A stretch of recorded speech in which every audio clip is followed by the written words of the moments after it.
today we are going to study second chapter of chemistry, that is acid, bases and salt. इससे पहले हम लोग first chapter का one shot देख चुके हैं, वो था क्या हमारा केमिकल रिएक्शंस एंड इक्वेशंस।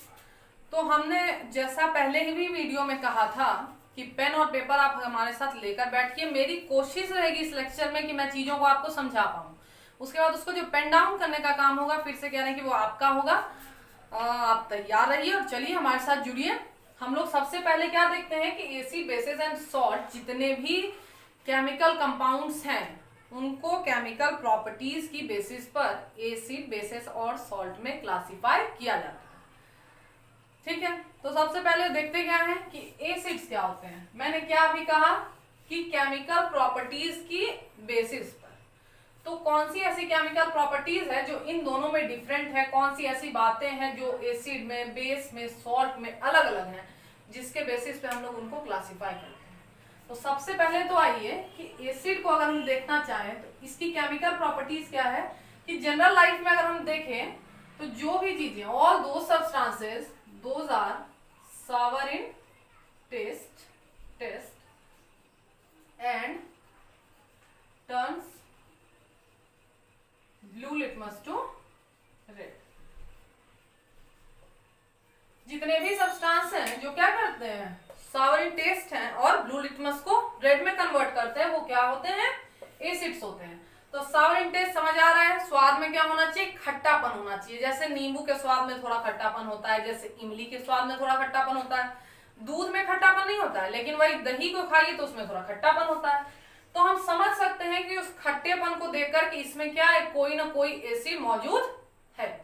ठीक है, तो कौन सी प्रॉपर्टी हुई, पहले एसिड की प्रॉपर्टी क्या है कि वो सावर इन टेस्ट है, जो भी चीजें खट्टी है उसमें 110 कोई ना कोई एसिड मौजूद है। इसके अलावा जो भी एसिडिक चीजें हैं वो क्या करेंगी, ब्लू लिटमस को रेड में कन्वर्ट कर देंगी। तो अब जैसे हम कुछ एग्जांपल देखें तो अगर लैब में आप जाएंगे तो या ऐसे भी आपको मिलेगा HCl, हाइड्रोक्लोरिक एसिड, जो कि हमारे स्टोमक में भी प्रोड्यूस होता है, H2SO4, that are what, sulphuric acid. इसके अलावा देखेंगे HNO3, ये क्या है, नाइट्रिक एसिड। तो ये जितने भी एसिड हैं ये तीन, ये स्ट्रॉन्ग एसिड्स एक्चुअली होते हैं। और हम अगर नेचुरल एसिड्स लें जो हमारे डे टू डे लाइफ में मिलती हैं, नेचुरल एसिड्स, वो क्या हो सकता है, सबसे पहले हम लेते हैं नींबू, दैट इज लेमन। ठीक है, लेमन के बाद हम लोग क्या लेते हैं, कर्ड, दही। इसके बाद लेते हैं टोमेटो, टमाटर भी थोड़ा खट्टा होता है। ठीक है, इसके अलावा टैमरिंड लीजिए, इमली। तो इन सब में लेमन में तो क्या होगा ये मैं नहीं बताऊंगी। ठीक है, लेमन में कौन सा एसिड होगा ये सब लोग ही जानते हैं। इसके अलावा कर्ड में आप जानिए, कर्ड में कौन सी एसिड होती है, लैक्टिक एसिड पाया जाता है दही में। टोमेटो में व्हाट, ऑक्जेलिक एसिड पाया जाता है। ठीक है, तो बेसिकली हम ये जान लिए। और उसके अलावा इसके बाद हम लोग क्या पढ़ेंगे, एसिड्स हो गया। ठीक है, एसिड की प्रॉपर्टीज जान गए, sour in taste, turns blue litmus in red, कुछ उसके एग्जांपल जान गए। ठीक है, इसके बाद हम लोग पढ़ेंगे क्या, केमिकल प्रॉपर्टीज ऑफ एसिड। तो केमिकल प्रॉपर्टीज ऑफ एसिड, इसमें हम डिटेल में देखेंगे कि एसिड आखिर किन किन चीजों के साथ कैसे रिएक्ट करता है। यानी सपोज दैट कि एसिड है, हम लोग मेटल में मान लिए H2, मान लिए किसी हमारे पास किसी चीज में हाइड्रोक्लोरिक एसिड है, हाइड्रोक्लोरिक एसिड वाले सामान को हम रख दिए मेटल में, किसी मेटालिक चीज में रख दिए, कंटेनर में रख दिए। अब हो सकता है कि दोनों के बीच रिएक्शन हो जाए, तो हमको ये पता होना चाहिए पहले से कि आखिर एसिड हमारे मेटल्स के साथ कैसे रिएक्ट करता है। अगर मान लिए रिएक्शन नहीं होती है, कोई वैसा साइड इफेक्ट नहीं है, तो हम आसानी से एसिडिक चीजों को भी क्या कर सकते हैं, मेटालिक कंटेनर में रख सकते हैं।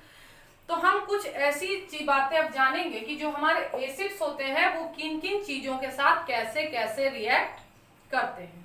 ठीक है, now come to the point that how acid first reacts with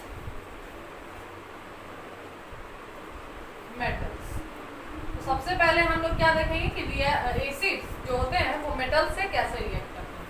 तो कोई भी एसिड, ठीक है, मेटल्स के साथ अगर रिएक्ट करता है तो वो क्या बनाता है, कोई भी एसिड मेटल के साथ अगर रिएक्ट करता है तो वो क्या बनाता है, salt plus hydrogen gas evolve होता है।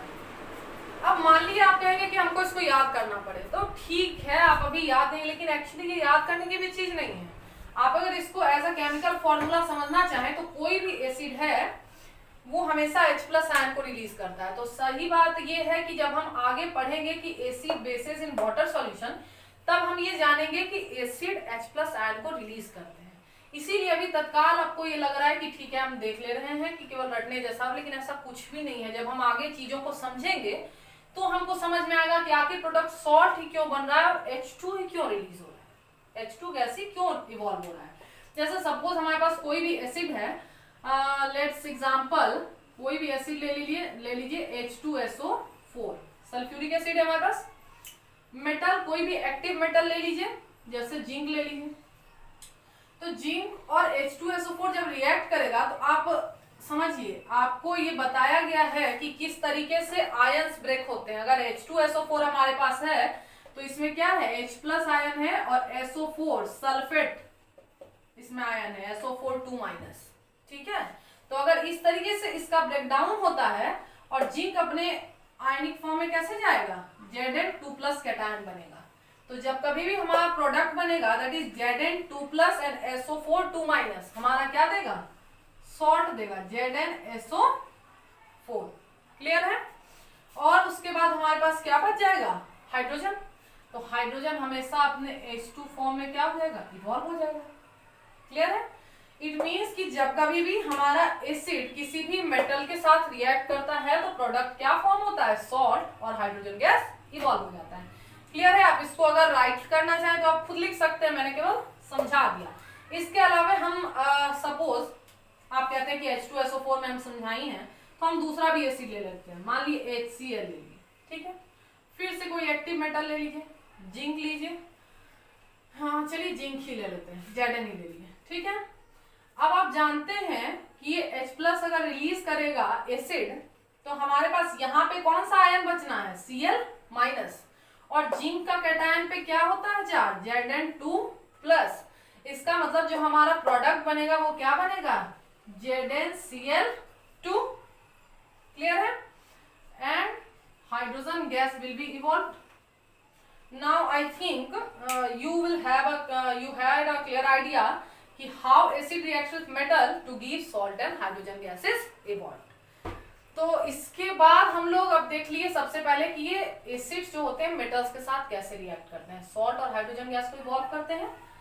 अब देखते हैं दूसरी बात कि जो एसिड्स होते हैं, मेटल्स तो देख लिए, अब मेटल कार्बोनेट्स के साथ कैसे रिएक्ट करते हैं, that is how acid reacts with metal carbonate and metal hydrogen carbonate.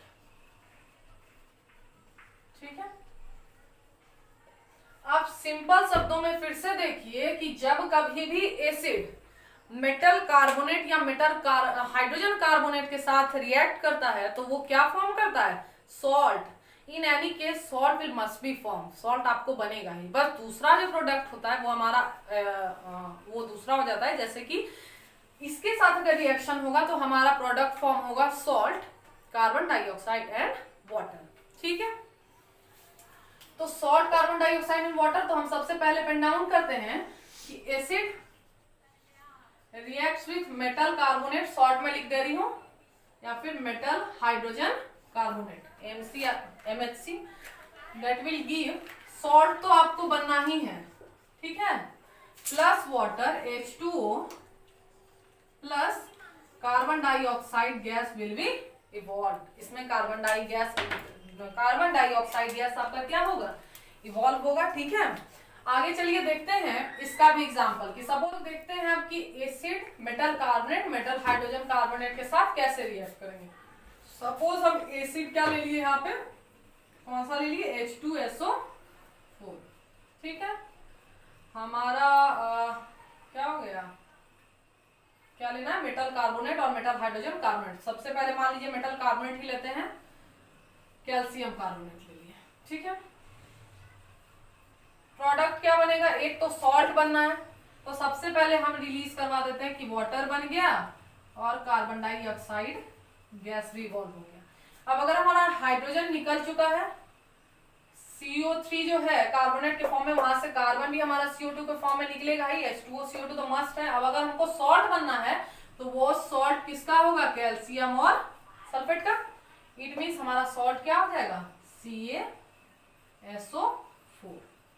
Again मैं पिछले वीडियो की तरह ये बता रही हूँ कि मे बी रिएक्शन बैलेंस नहीं हो, वो बैलेंस आप देख लेंगे। मैं केवल स्केलेटल रिएक्शन से आपको सारी चीजें समझा रही हूँ, ठीक है। H2SO4 बन गया आपका व्हाट, CaSO4। वैसे तो शायद बैलेंस ही है, शायद नहीं, कंफर्म ही होना चाहिए बैलेंस। SO4 का SO4 3 और 2 और 1 3, H2C बैलेंस है। तो ये हो गया मान ली कैल्शियम कार्बोनेट। अब इस तरीके से आप हाइड्रोजन कार्बोनेट के भी साथ अगर फॉर्म करेंगे तो सेम चीज आपका आने वाला है, ठीक है। हाइड्रोजन कार्बोनेट के साथ भी सेम ही आने वाला है। ठीक इसी तरह से क्या होगा, जैसे कि अभी हम लोग देख लिए कि एसिड मेटल कार्बोनेट के साथ क्या दे रहा है, हाँ वाटर, CO2 गैस इवॉल्व कर रहा है और वहां सॉल्ट बन रहा है। ठीक इसी तरीके से मेटल हाइड्रोजन कार्बोनेट के साथ भी सेम रिएक्शन कंडीशन में क्या होता है, H2O CO2 मस्ट है और एक सॉल्ट का फॉर्मेशन होता है। तो दो चीजों के साथ हमने अब देख लिया। अब हम एक फाइनल के साथ देख लेते हैं कि फाइनली एसिड मेटल ऑक्साइड्स के साथ कैसे रिएक्ट करते हैं। फाइनली एसिड किसके साथ, मेटल ऑक्साइड्स के साथ कैसे रिएक्ट करते हैं। तो जिनने भी नहीं पढ़ा होगा और जिन्होंने पढ़ा है उनको बता दूं कि metal oxides are always basic in nature. Metal oxides क्या होते हैं, बेसिक इन नेचर होते हैं। और बेसिक इन नेचर रहने के कारण जब भी कभी एसिड रिएक्ट्स करते हैं मेटल ऑक्साइड के साथ, तो आप तो जानते हैं कि एसिड और बेस फाइनल प्रोडक्ट में सॉल्ट आना ही है, बस उसके साथ जो होना है वो क्या आएगा हमारा इस बार, सिर्फ H2O। व्हाट इज हम लोगों का फाइनल वर्ड रिएक्शन क्या होगा, acid reacts with metal oxides to give salt and water। Clear है।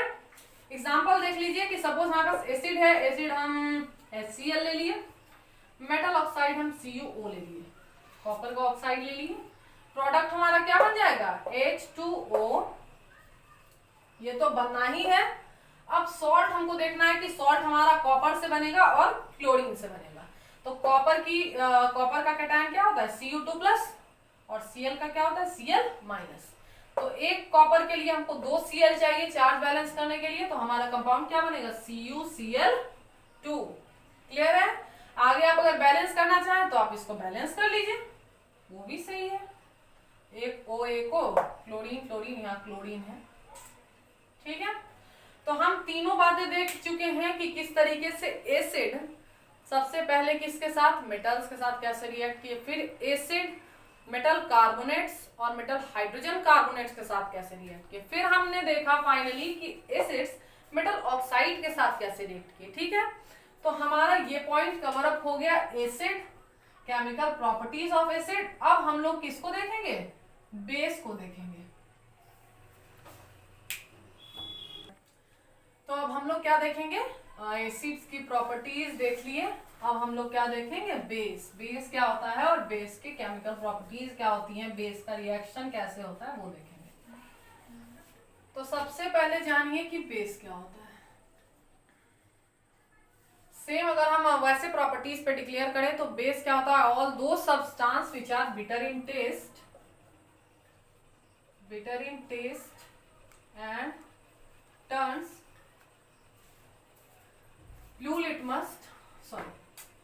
Red litmus to blue.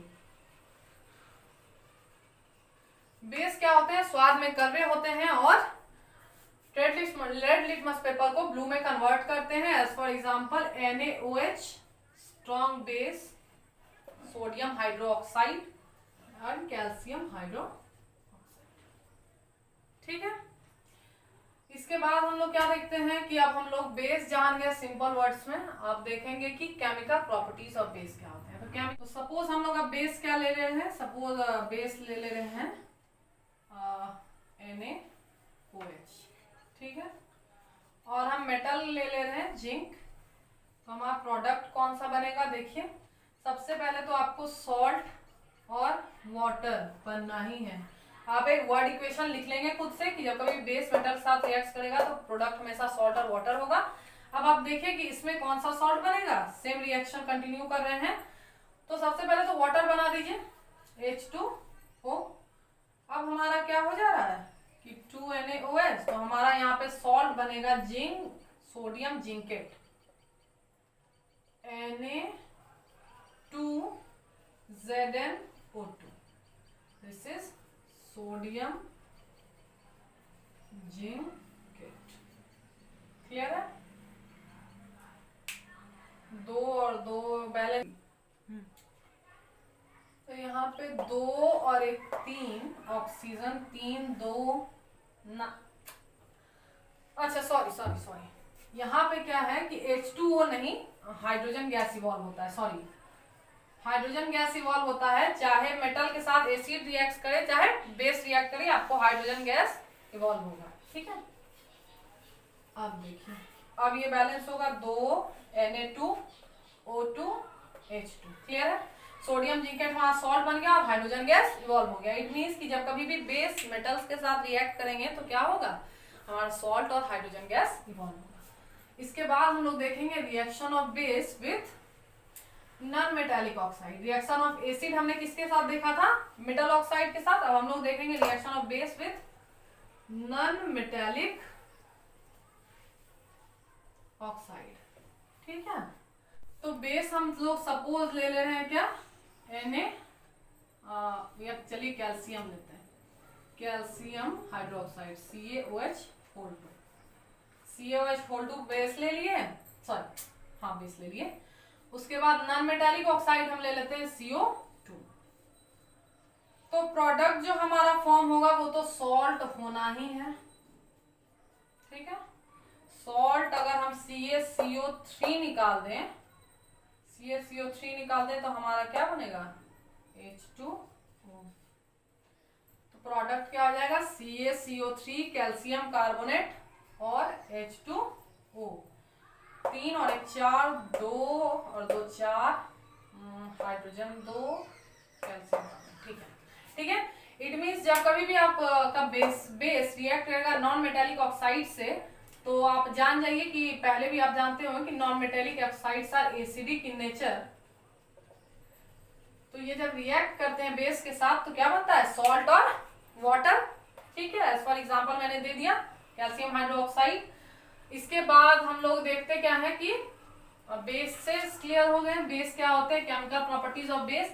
अब हम लोग देखते हैं acids base in water solution. अब होता क्या है कि जब कभी भी एसिड और बेस का हम वाटर सॉल्यूशन लेते हैं तो दोनों ही चीजें कुछ ना कुछ आयंस रिलीज करती हैं। ठीक है, जैसे कि एसिड्स का जब हम वाटर में सॉल्यूशन लेते हैं तो हमेशा H+ आयन रिलीज होता है, और H+ आयन सिंगल कभी भी एग्जिस्ट नहीं करता है, इसीलिए ये वाटर में क्या करता है, वाटर मॉलिक्यूल के साथ ऐड होकर के H3O+ आयन के रूप में एग्जिस्ट करता है। That is called hydronium ion. Hydronium ion clear है, जब कभी भी एसिड और वाटर का हम सॉल्यूशन लेते हैं तो हाइड्रोजन आयन H+ आयन हमारा रिलीज होता है, और वो जो H+ आयन है वो कभी भी सिंगल एग्जिस्ट नहीं करता है, तो वो वाटर मॉलिक्यूल के साथ एड अप होकर के H3O+, जिसको कि हम लोग हाइड्रोनियम आयन कहते हैं, इस फॉर्म में एग्जिस्ट करता है। और बेस जो होते हैं, बेस का अगर हम वाटर में सॉल्यूशन लेते हैं तो वो क्या रिलीज करते हैं, OH- आयन, जिसको कि हाइड्रोक्सल आयन भी, हाइड्रोक्सल आयन। ठीक है, तो अब एग्जांपल देख लीजिए कि सपोज एसिड है, एसिड हम ले लिए HCl, तो ये हमेशा क्या देगा वाटर के प्रेजेंस में H प्लस को रिलीज करेगा। तो H प्लस सिंगल एग्जिस्ट नहीं होता है, इसलिए हम लिख सकते हैं H3O plus plus Cl minus ion. Clear है? तो एक तरह से चाहे आप H3O प्लस लीजिए या H प्लस लिखिए, लगभग बात बराबर है क्योंकि ये सिंगल एग्जिस्ट नहीं होता है। तो और अगर हम सपोज NaOH लेते हैं बेस, तो बेस वाटर के प्रेजेंस में हमको हमेशा क्या देगा? OH minus ion, OH minus and Na plus. Clear है? इसके बाद हम लोग देखते क्या है कि reaction between acid and base. तो reaction between acid and base में क्या होता है कि जब कभी भी एसिड और बेस आपस में रिएक्ट करते हैं तो वो सॉल्ट और वाटर का फॉर्मेशन करते हैं। ठीक है? तो सॉल्ट और वाटर का फॉर्मेशन करते हैं, तो इस रिएक्शन को हम लोग क्या कहते हैं? न्यूट्रलाइजेशन रिएक्शन कहते हैं।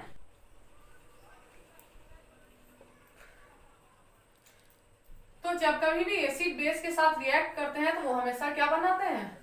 फॉर्मेशन होता है सॉल्ट एंड वाटर का, और इस रिएक्शन को हम लोग क्या कहते हैं? Neutralisation reaction. क्योंकि एसिड और बेस काउंटर कैंसिल कर देते हैं दोनों के वाटर इफेक्ट को। तो एसिड मान लीजिए आप, एसिड को चलिए हम लोग HX के फॉर्म में भी लिखते हैं, जिसमें कि ये H आयन हो गया और ये हमारा HX, और मान लीजिए मेटल MOH। ठीक है? ये हम लिख रहे हैं, इसमें से इसको हम बेस को रिप्रेजेंट कर रहे हैं और इससे हम एसिड को रिप्रेजेंट कर रहे हैं। तो हमारा प्रोडक्ट हमेशा क्या बनेगा? सॉल्ट। तो इससे हमारा X आएगा और इससे हमारा M आएगा। ठीक है? प्रोडक्ट हमारा बनेगा MX प्लस H2O। एग्जाम्पल लीजिए HCl NaOH। प्रोडक्ट क्या बनेगा? ये जो OH है और इसका जो H प्लस आयन है, दोनों साथ मिलकर क्या देंगे?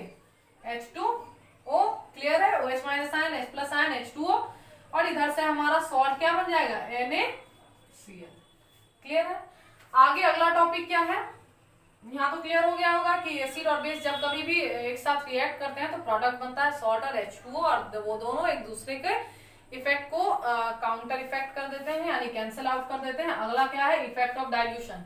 डाइल्यूशन का मतलब होता है कि उसमें वाटर के अमाउंट को ऐड करना। जब कभी भी हम किसी एसिड या बेस को डाइल्यूट करते हैं तो जो concentration of H plus and OH minus ion होता है, ये कंसंट्रेशन पर यूनिट वॉल्यूम में डिक्रीज हो जाता है। क्या हो जाता है?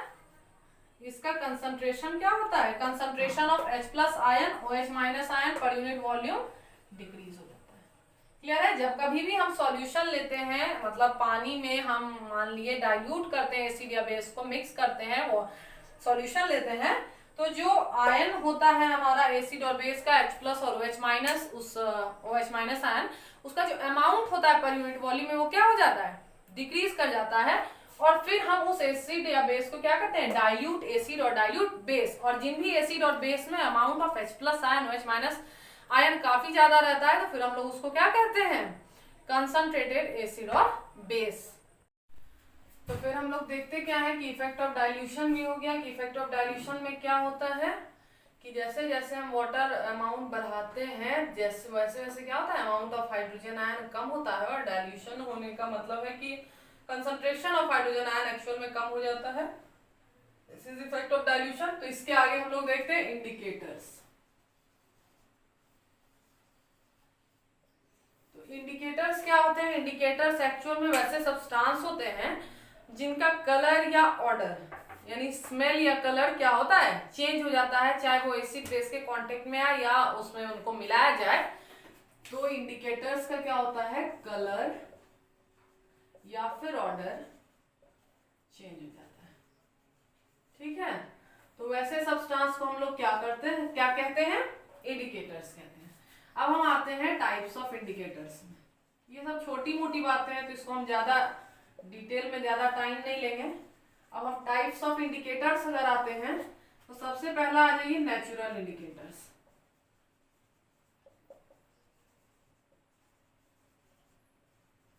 नेचुरल इंडिकेटर्स क्या होते हैं? नेचुरल इंडिकेटर्स वैसे इंडिकेटर्स होते हैं जो नेचुरली हमको नेचर में प्राप्त होते हैं, प्लांट्स के फॉर्म में प्राप्त होते हैं, ठीक है, या प्लांट से ऑब्टेन होते हैं एक्चुअली। वैसे इंडिकेटर्स जो नेचुरली नेचर में प्लांट से ऑब्टेन किए जाते हैं, वैसे हम इंडिकेटर्स को क्या कहते हैं, नेचुरल इंडिकेटर्स कहते हैं, या ऐसे भी प्राकृतिक नाम से ही क्लियर है। एक तरह से आप टर्मरिक ले लीजिए, उसको भी आप नेचुरल इंडिकेटर कह सकते हैं, क्योंकि टर्मरिक जो हमारे डेली लाइफ में हल्दी होती है, वो भी जब सोप यानी साबुन बेस के कांटेक्ट में आती है तो उसका भी कलर क्या होता है, चेंज हो जाता है। तो हम आते हैं क्या, नेचुरल इंडिकेटर्स की। तो कुछ नेचुरल इंडिकेटर्स का एग्जांपल ले लेते हैं और उसका कलर चेंज ले लेते हैं कि वो एसिड और बेस में उनका कैसे कलर चेंज होता है। तो सबसे पहले आप ले लीजिए लिटमस पेपर। वो भी आपको पता होना चाहिए कि जो लिटमस सॉल्यूशन होता है वो भी क्या होता है, एक नेचुरल इंडिकेटर होता है। पता है आपको कि लिटमस सॉल्यूशन किससे प्राप्त होता है, लाइकेन।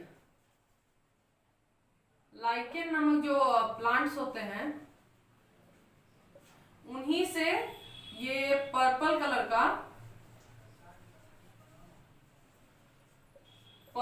का डाई होता है। ठीक है, पर्पल कलर का डाई होता है एक लिटमस सॉल्यूशन जो कि लाइकेन प्लांट से हम ऑब्टेन करते हैं इसको। तो इसका कलर एसिड में हम लोग पहले ही पढ़ चुके हैं कि एसिड में लिटमस पेपर का कलर क्या होता है, रेड, और बेस में क्या होता है, ब्लू। क्लियर है। दूसरा आप ले लीजिए टर्मरिक। तो टर्मरिक तो हमारे डेली लाइफ का एग्जांपल है। एसिड में इसका कलर क्या होता है, येलो होता है, और जब बेस साबुन से मिल जाता है तो क्या होता है, रेडिश ब्राउन।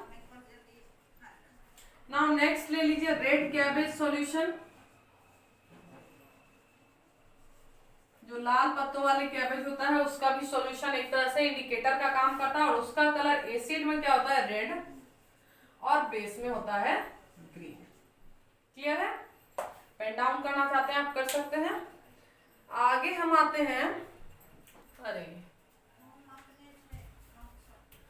तो नेक्स्ट हम लोग क्या देखते हैं कि नेचुरल इंडिकेटर्स हो गया। इसके बाद हम बात करते हैं आप किसकी, सिंथेटिक इंडिकेटर्स की।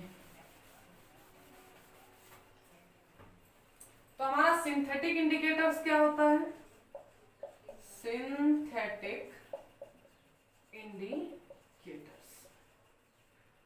तो सिंथेटिक इंडिकेटर्स क्या होते हैं, वैसे इंडिकेटर्स जो लेबोरेटरी में या मतलब लैब में या फिर आप कहिए फैक्ट्रीज में कहीं भी मैनुअली तैयार किए जाते हैं।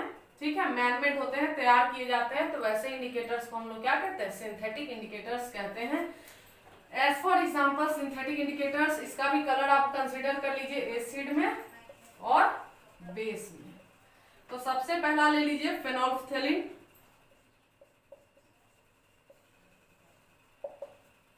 तो फेनोल्फ्थेलिन का कलर एसिड में एक्चुअली यह कलरलेस होता है। क्या होता है, कलरलेस, और बेस में इसका कलर क्या होता है, पिंक होता है। आगे दूसरा सिंथेटिक इंडिकेटर्स देख लीजिए, मिथाइल ऑरेंज ले लेते हैं। मिथाइल ऑरेंज का कलर शायद रेड ही होता है, नहीं, हाँ रेड होता है, रेड होता है। मिथाइल ऑरेंज का एसिड में कलर रेड होता है और बेस में कलर येलो होता है। क्लियर है। तीसरे टाइप का जो हम इंडिकेटर्स देखते हैं वो होता है ओल्फैक्टरी इंडिकेटर्स। ओल्फैक्टरी इंडिकेटर्स वैसे इंडिकेटर्स हैं जिनका केवल ऑर्डर चेंज होता है, जिनका केवल स्मेल चेंज होता है अगर वो एसिड या बेस के कांटेक्ट में आते हैं। एज फॉर एग्जांपल एक ओनियन ले लीजिए, तो ओनियन भी एक तरह का ओल्फैक्टरी इंडिकेटर्स होता है। ये अगर एसिड के प्रेजेंस में आते हैं, बेस के अगर कांटेक्ट में आते हैं तो इनका कलर चेंज होता है, जबकि एसिड के प्रेजेंस में ऐसा कुछ भी नहीं होता है। एसिड के प्रेजेंस में इनका हम डिटेक्ट कर सकते हैं ऑर्डर, जबकि बेस के प्रेजेंस में इनका ऑर्डर डिटेक्ट नहीं किया जा सकता है। फिर चौथा आप ले लीजिए यूनिवर्सल इंडिकेटर्स।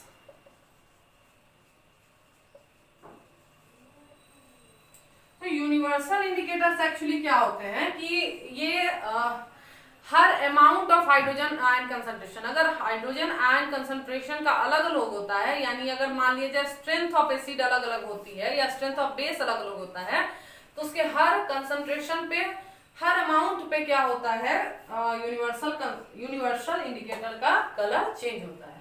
तो कैसे डिफरेंस है, यूनिवर्सल इंडिकेटर कैसे डिफरेंट है इन सबसे, कि ये एसिड और बेस में जाकर कलर चेंज कर देते हैं, लेकिन यूनिवर्सल इंडिकेटर क्या करते हैं, एक ही टाइप के एसिड में, मान ली हमारा HCl है और इसका अलग अलग अमाउंट दिया हुआ है, अलग अलग कंसंट्रेशन है इसका, तो अलग अलग कंसंट्रेशन पे ही क्या होता है, इसका कलर चेंज हो जाता है। यूनिवर्सल कंसंट्रेशन का चेंजेस, आप पेन डाउन कर लीजिए कि चेंजेस कलर एट डिफरेंट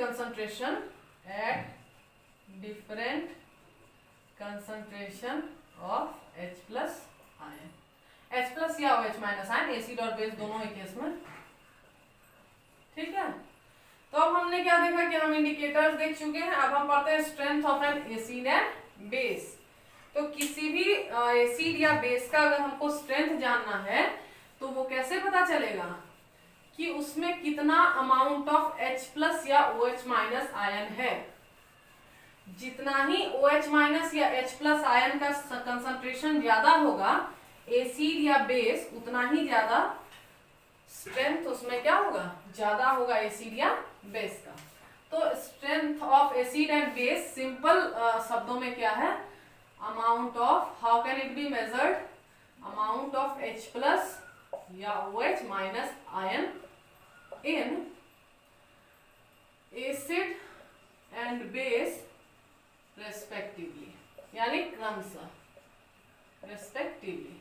अगर हम एसिड के केस में आएंगे तो उसमें जितना ज्यादा H+ यानी H+ आयन होगा उतना ही ज्यादा वो क्या होगा, कंसंट्रेटेड एसिड होगा, ठीक है। बेस में जितना OH- आयन का कंसंट्रेशन होगा उतना ही ज्यादा उसकी स्ट्रॉन्ग बेसिस होगा, वो स्ट्रॉन्ग बेस होगा, सॉरी स्ट्रॉन्ग बेस होगा, जितना ही ज्यादा क्या होगा OH- आयन का कंसंट्रेशन होगा उतना ही ज्यादा स्ट्रॉन्ग बेस होगा।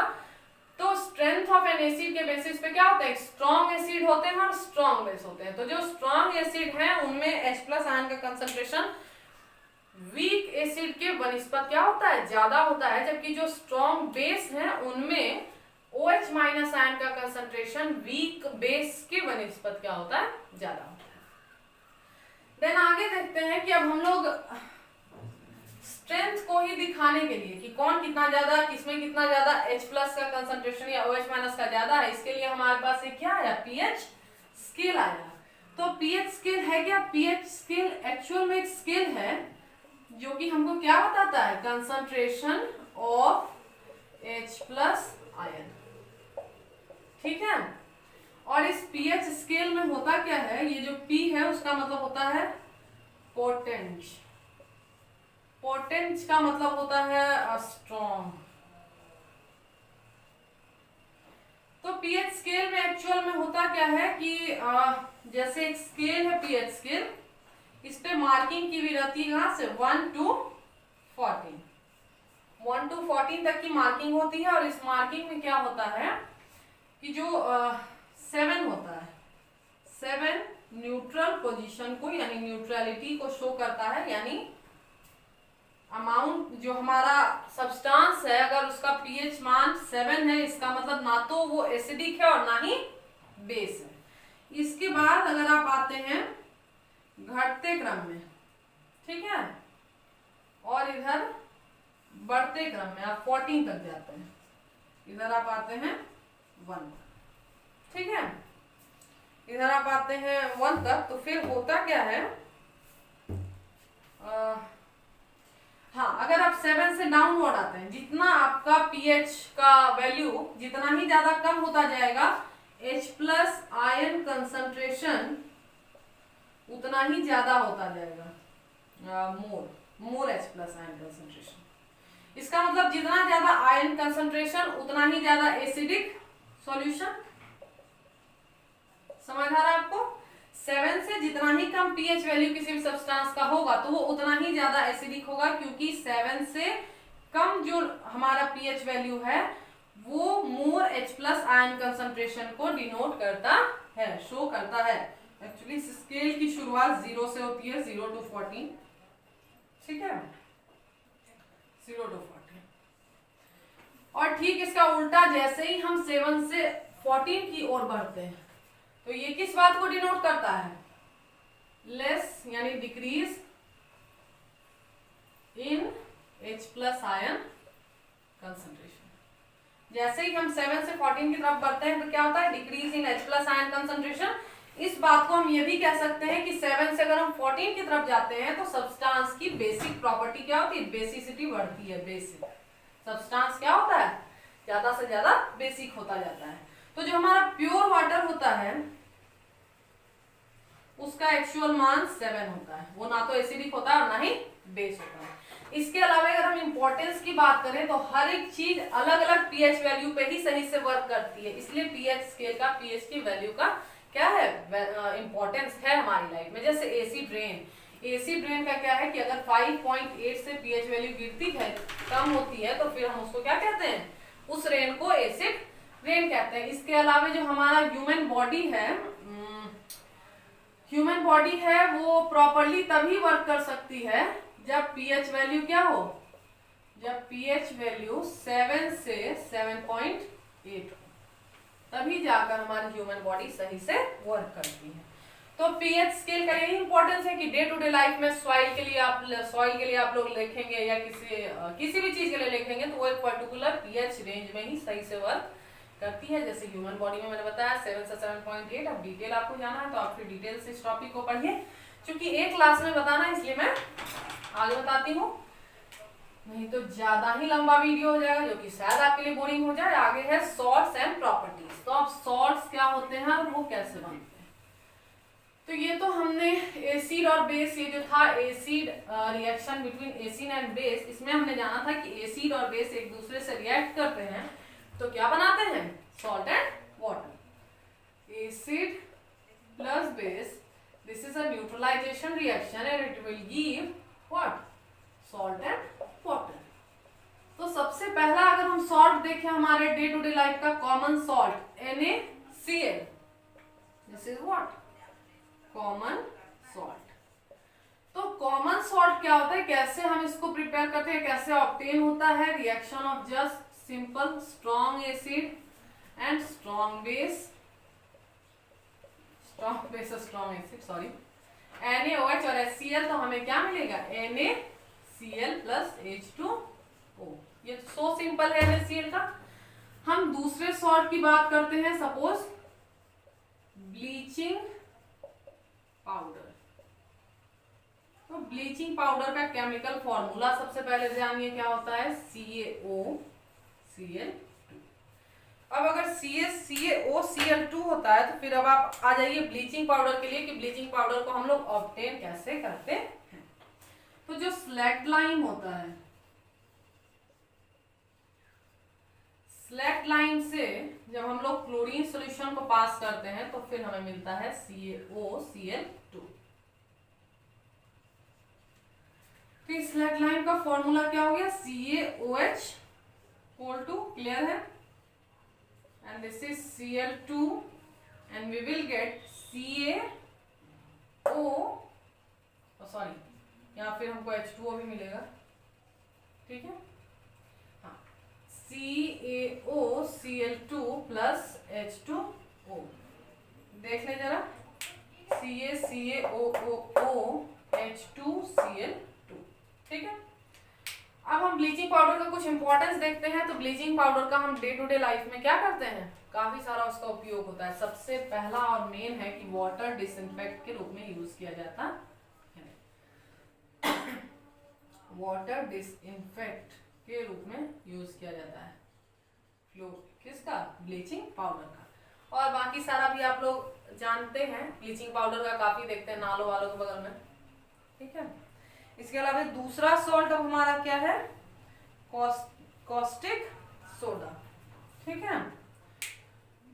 समझ आ गया आपको ब्लीचिंग पाउडर? ब्लीचिंग पाउडर का केमिकल फॉर्मूला क्या है? CaOCl2 and how we can obtain it. तो स्लैग लाइन को जब रिएक्ट करवाया जाता है, जब Cl2 पास करवाया जाता है स्लैग लाइन से, then we get what? Bleaching powder. Bleaching powder को हम लोग वाटर डिसइंफेक्ट के भी रूप में यूज करते हैं या फिर ऑक्सीडाइजिंग एजेंट के भी रूप में यूज करते हैं। और मोर बहुत सारे यूजेस होंगे, आप इसको कवर अप कर लीजिए। उसके बाद हम देखते हैं अब अगले सॉल्ट को। तो अगला सॉल्ट है हमारा, और किस किस सॉल्ट की आपके चैप्टर में चर्चा हुई है? अगला सॉल्ट है caustic soda.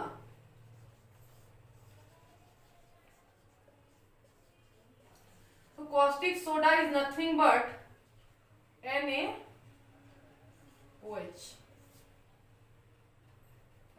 NaCl NaOH। Yes, सही। चलिए, तो अब हम कॉस्टिक सोडा की बात करते हैं कि NaOH कैसे प्राप्त होता है। आप देखते हैं कि आप NaCl हमें कैसे मिला था? NaCl हमें कैसे मिला था? व्हाट? HCl और NaOH से। ठीक रिवर्स में आप इसको देखिए कि अगर हमको NaOH चाहिए तो हम NaCl का जो भी एक्वस सॉल्यूशन है, अगर उसको ब्रेक डाउन कर दें तो शायद हमें ये मिल सकता है, क्योंकि हमारा इसी से बना हुआ है। तो हम करते क्या है, इलेक्ट्रिक करंट जब पास करते हैं, when electric current is passed through the aqueous solution of NaCl, जब NaCl के एक्वा सॉल्यूशन से हम क्या करते हैं, इलेक्ट्रिक करंट को पास करते हैं, फिर ब्रेक डाउन होता है इसका और हमें NaOH यानी कॉस्टिक सोडा मिल जाता है। रिएक्शन आप देख लीजिए कि सपोज वी हैव NaCl, इसका एक्वा सॉल्यूशन हो, इससे हम क्या पास कर रहे हैं, इलेक्ट्रिक करंट। तो हमें क्या मिलेगा as product, NaOH, sorry aqua solution है तो आप इसमें H2O भी कवर करके चलिए, ठीक है। तो हमको इधर से क्या मिलेगा, NaOH plus H2 plus Cl2। यहाँ पे आप 2 ले लीजिए, यहाँ पे भी 2 ले लीजिए। अब अगर आप बैलेंस कीजिए तो 2 2 2 या 4, यहाँ पे भी आप 2 लीजिए। अब बैलेंस हो गया होगा I hope. 2Na 2Na 2O 2O H 2 2 या 4 2 2 या 4 Cl2 Cl2। क्लियर है कि जब हम लोग एक्वा सॉल्यूशन ऑफ NaCl से क्या करते हैं, इलेक्ट्रिक करंट को पास करते हैं तो फिर ब्रेक डाउन होता है और हमें क्या मिलता है, NaOH plus H2 plus Cl2। Clear है। आगे हम बात करें अब इसके इंपॉर्टेंस की, तो इसमें जो हमारा प्रोडक्ट होता है उसका अपना हर एक का पर्टिकुलर यूज होता है, ठीक है। NaOH का भी अपना यूज है, H2 का भी अपना यूज है और क्लोरीन का भी अपना यूज है। तो एक सिंपल एक एक भी अगर हम जाने तो क्लोरीन जो होता है ये डिसइंफेक्ट के रूप में यूज किया जाता है, डिसइंफेक्टेंट के रूप में यूज किया जाता है। जो H2 होता है तो ये तो ग्रीन हाइड्रोजन की हम लोग कितनी बात कर रहे हैं, देख रहे हैं हर जगह चर्चा में है ग्रीन हाइड्रोजन पॉलिसी। तो ये एक फ्यूल होता है, फ्यूल ईंधन का काम करता है। इसके अलावा जो NaOH है वो बेस है और इसका सोप एंड डिटर्जेंट्स में क्या होता है, इस्तेमाल होता है। तो तीसरे टाइप को भी तीसरा वही जो भी दूसरा तीसरा जो हो उस सॉल्ट को भी अब हम लोग कवर अप कर लिया। अब हम लोग देखते हैं बेकिंग सोडा की। जब हम पकौड़े बनाते हैं तो वो जो व्हाइट कलर का दिया जाता है बेकिंग सोडा, वो क्या होता है, उसका केमिकल फॉर्मूला क्या होता है, वो हम कैसे उसको ऑब्टेन करते हैं वो देखते हैं। तो हम बात करते हैं अब क्या, बेकिंग पाउडर की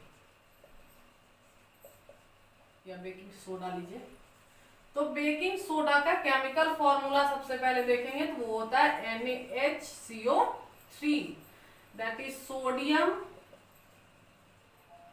हाइड्रोजन कार्बोनेट या बाइकार्बोनेट।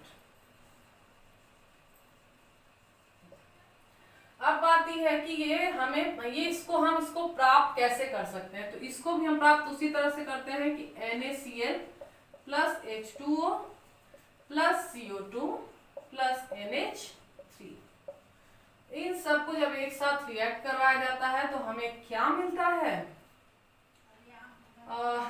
NaHCO3 प्लस NH4Cl, ठीक है। अगर आप देखिए NaH4 और एक 5, 3 और 2 5, NCl ऑक्सीजन 2 और 1 3, 2 और 1 3। क्लियर है। तो अब आप देखिए कि बेकिंग सोडा जो है sodium hydrogen carbonate baking soda, इसका इस्तेमाल हम लोग क्या करते हैं, रसोई में करते हैं, जब कभी भी पकौड़े बनाना हो, छानना हो, तो फिर हम इसको मिलाते हैं ताकि वो फूले। ठीक है,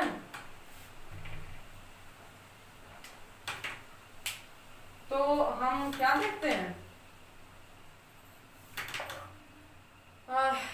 यही कि इसको कैसे ऑब्टेन करते हैं। When we react when NaCl H2O CO2 and NaCl react with each other we will get what? Baking soda. ठीक है, अब होता क्या है डे टू डे लाइफ में कि जब ये बेकिंग सोडा होता है, ये हीटअप होता है, तो ये Na2CO3 plus CO2 Na2CO3 plus 2CO3, अब क्लियर हो गया, दो H2 ऑक्सीजन हो गया आपका 3 2 5 3 2 5। ठीक है, तो होता क्या है कि जब हम हीट करते हैं बेकिंग सोडा को, यानी जब पकौड़े तले जाते हैं, तो उस समय पे क्या होता है, ये कार्बन डाइऑक्साइड गैस रिलीज होता है, जिसके कारण क्या होता है, पकौड़े फिर फूल जाते हैं। ठीक है, H2O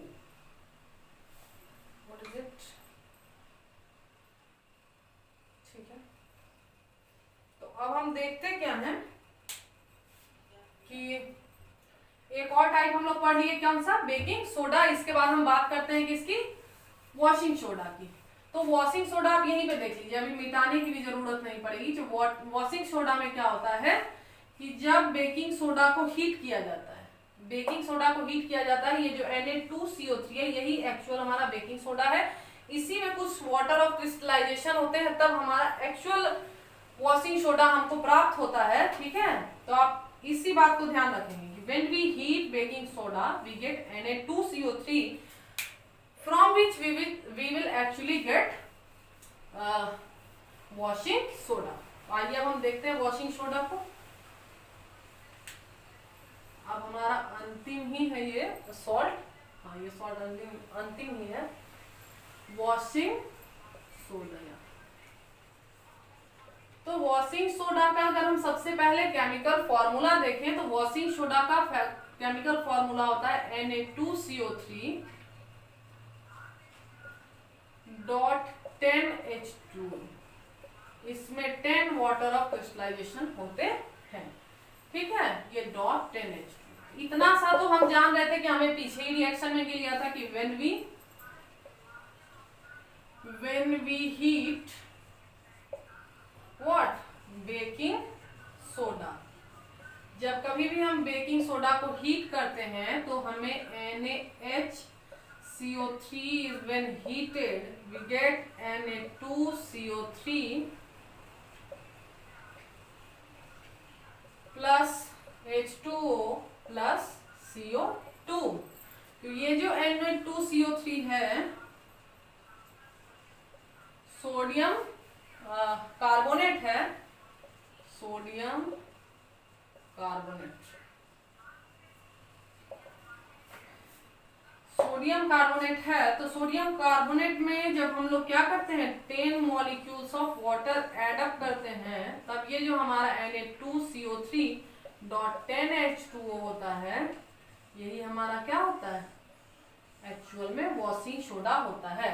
बाकी इसका यूज तो बताने का आपको जरूरत होगा नहीं, वॉशिंग सोडा का इस्तेमाल डिटर्जेंट में इस सब में होता है।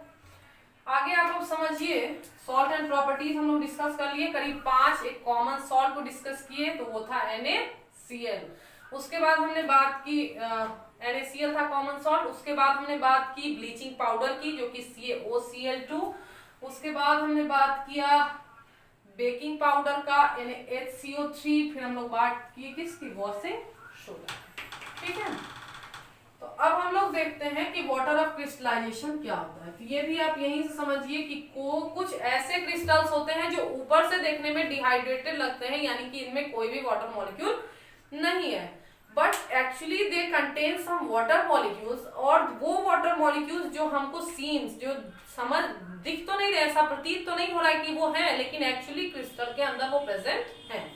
तो वैसे वाटर मॉलिक्यूल्स को ही हम लोग वाटर ऑफ क्रिस्टलाइजेशन कहते हैं। क्लियर होगा, कुछ क्रिस्टल्स ऐसे प्रतीत होते हैं, some crystal seems to be that they are dehydrous. Dehydrated मतलब उसमें वाटर मॉलिक्यूल्स नहीं है, लेकिन एक्चुअल में जब रियलिटी होती है, लैबोरेटरी प्रोसेस होता है, तो उसमें कुछ वाटर मॉलिक्यूल्स प्रेजेंट होते हैं और वैसे वाटर मॉलिक्यूल्स को ही वाटर ऑफ क्रिस्टलाइजेशन कहा जाता है, जैसे कि Na2CO3.10H2O।